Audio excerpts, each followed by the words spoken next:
I just kind of woke up today and was like, oh, I got to vote, and I didn't figure out the whole absentee ballot, so I felt like it was important, so I had to come in person.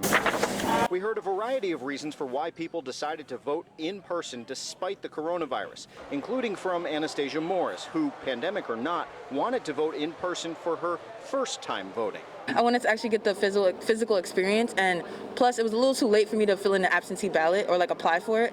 Generally speaking, we observed at 4 locations in Brooklyn and Queens both poll workers and voters wearing masks and staying spaced out, except for one time when a scanning machine broke and a line began to form inside a school.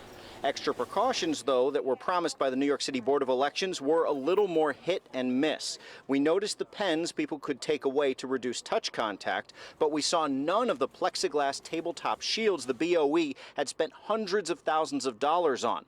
The BOE insisted the vendor did not deliver on time, and face shields were handed out, which we saw only a few poll workers actually using.